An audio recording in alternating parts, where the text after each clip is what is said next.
जय श्री कृष्णा। सब कहते हैं मन भाग रहा है। मैं मन से बहुत परेशान हूँ। मैं आसक्तियों से बहुत परेशान हूँ। कैसे रुके मन? सुनिए, बहुत अच्छा आंसर है। ध्यान से सुनिए, पूरा सुनिए। छोटी छोटी सी बातें होती हैं। मन भाग रहा है, मन तो चंचल है, मन तो भागी गई। मन चंचल है तो ये भागी गई। अपने मन के मास्टर बनिए। भाग रहा है तो देखिए कहाँ भाग रहा है। मन तो पुत्र में जाएगा, धन में जाएगा, देखिए शब्दों में चला जाता, किसी ने कुछ कहते हैं उसमें चला जाएगा, व्यवहार में चला जाएगा। उसने ये ऐसा व्यवहार किया क्यों? क्योंकि आपने ये ऑब्जेक्ट दिया है मन को। धन का दे दिया, पुत्र का दे दिया, देखिए स्त्री का दे दिया। जो जो है मन उसी को ही देखेगा। जो जो ऑब्जेक्ट दिया है मन उसी को देखेगा और वहीं जाएगा। इसलिए साधु संत कंदराओं में जाकर बैठते थे ताकि ध्यान लगा सकें जहाँ शांति हो। वो ये ऑब्जेक्ट नहीं लेते थे, इनको दिखने भी नहीं चाहिए ये ऑब्जेक्ट। इसलिए वो कंदराओं में, गुफाओं में जाते थे ताकि शांति से बैठ सके। अपने मन के दायरे को कम करिए।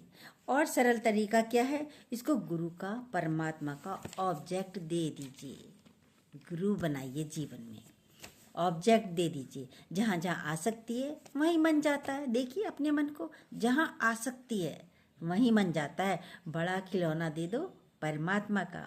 कृष्ण बार बार बोलते हैं, सबसे मन हटाकर अर्जुन मुझ में लगा। ये परमात्मा का झुंझुना दे दीजिए। मन को, पकड़ को छोड़िए। आसक्ति क्या है? पकड़ है। ये आसक्तियों का बोझ है, तभी हल्के होंगे। कैसे हल्के होंगे?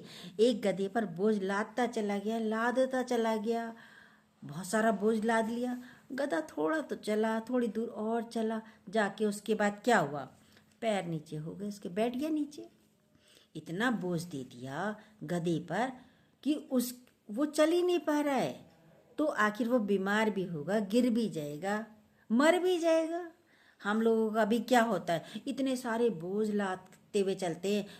बेटे का, पत्नी का, धन का, जमीन जायदाद का, बिजनेस का, दुकान का, देखिए सारे बोझ लाद लिए इस छोटे से सिर पर। तो क्या होता है? ब्रेन हैमरेज हो जाता है, या फिर क्या होता है? दिल पर अटैक पड़ जाता है। किसी ने शब्द बोल दिया, ऐसा शब्द कह गई, ऐसा शब्द बोल दिया, तो दिल पे अटैक पड़ जाता है। किसी ने गलत व्यवहार कर दिया तो हार्ट अटैक हो जाता है। देखिए अपने आप को, हार्ट पर इफेक्ट पड़ता है, अटैक पड़ता है। माइंड की भी एक लिमिट है। उसको इतना भारी कर दो, इतना बोझ लाद दोगे, कैसे चलेगा ये? बीपी की भी एक लिमिट है, टेम्परेचर की भी एक लिमिट होती है, हर चीज़ की एक लिमिट है। इसलिए ज्ञानी जन सिखाते हैं, ये साधु संत हमें सिखाते हैं। हमें जीना भी नहीं आता, गुरु हमें सिखाते हैं।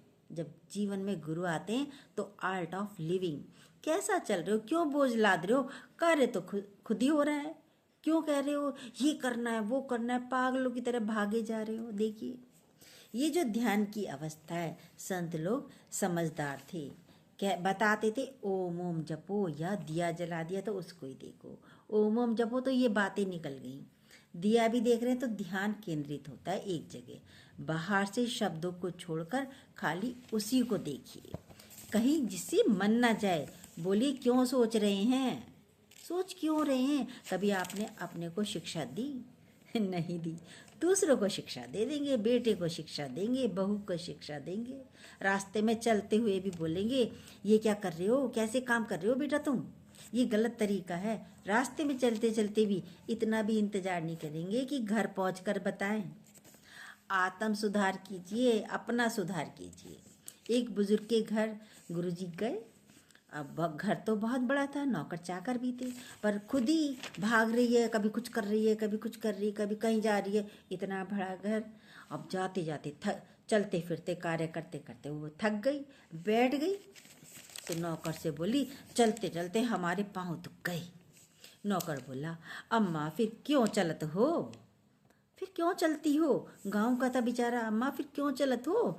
बैठो तुम, काम होगा ना, सारा काम होगा।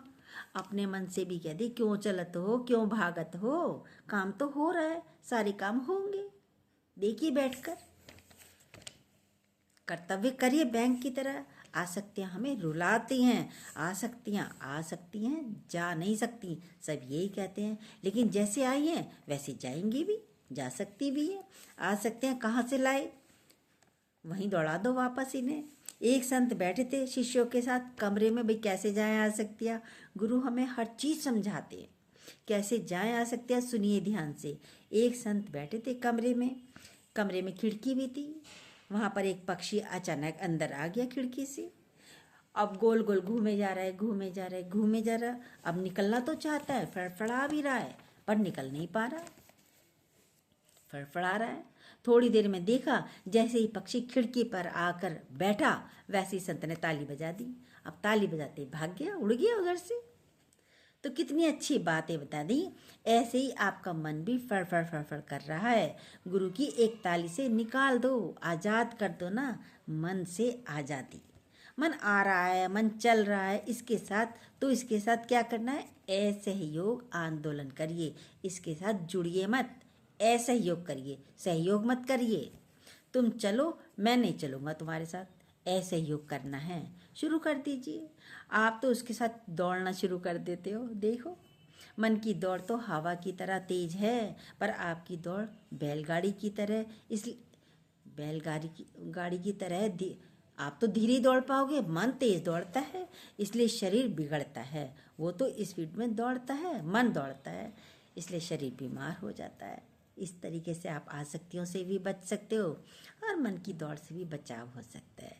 जैसे पक्षी को निकाला, करिए, अभ्यास तो कीजिए, करके देखिए। जय श्री कृष्णा। जो न्यू हो प्लीज़ सब्सक्राइब कीजिएगा, बेल को दोबारा प्रेस ज़रूर कीजिएगा।